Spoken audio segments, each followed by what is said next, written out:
So we got these questions from Rob Mattson. He's a fan. And we're driving to the airport. And Rob said, you have two songs on Airstream that deal with cross-religious intolerance, Three Brothers and To Love. Basically, they seem to say that religions have good intentions, but people seem to ignore that love thy neighbor part. Are there any religions that walk the walk more than others, in your opinion? It is fascinating how the inside of many, many religions is so beautiful, and the outside expression is so sad and just pathetic. And so I wonder sometimes, with my twisted imagination, I wonder if the fact that the most difficult thing for us to do is to have compassion when we feel that we have been told this pristine truth from on high that says, this is the one way and any other way is going to be, you should hate these people.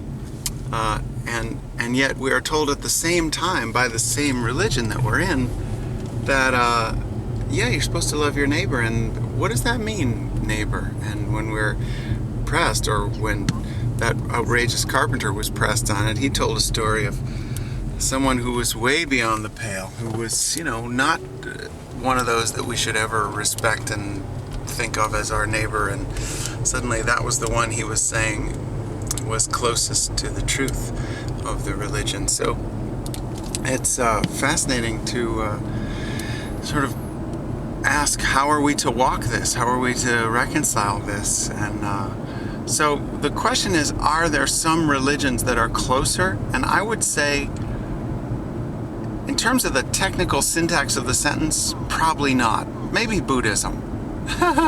Because it has more of a general practice of, the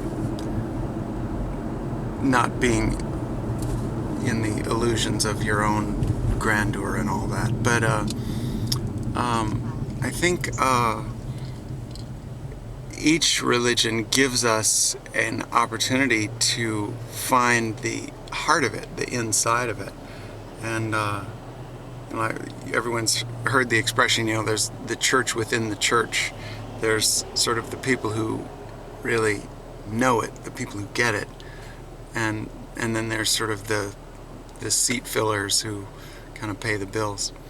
And it's fascinating when you think about, I remember when I was in France a long time ago, I was traveling with this wonderful French woman, and she said, we should go to the symphony. And I thought, oh, come on.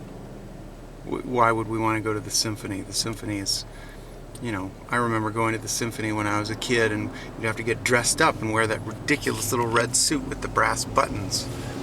And, I'm 7 years old, and you're having to sit still for all that time.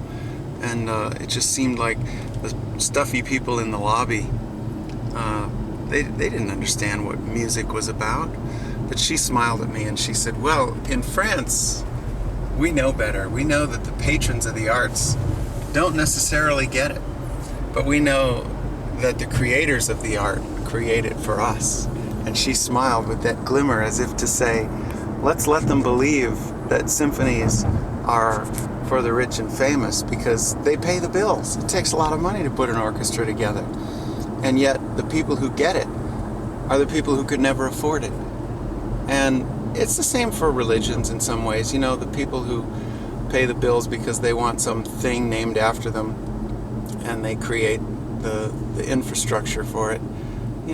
They want the glory, but the real house of faith is not made of bricks and mortar. And so the ones who really get it are the ones who it just seems like an absolute total gift.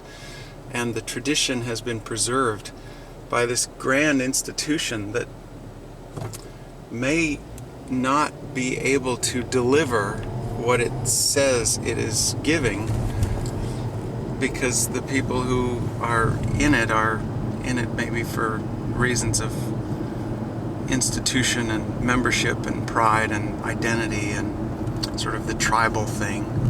And yet when we find the truth within that sneaks up on us and taps us on the shoulder from out of nowhere, it's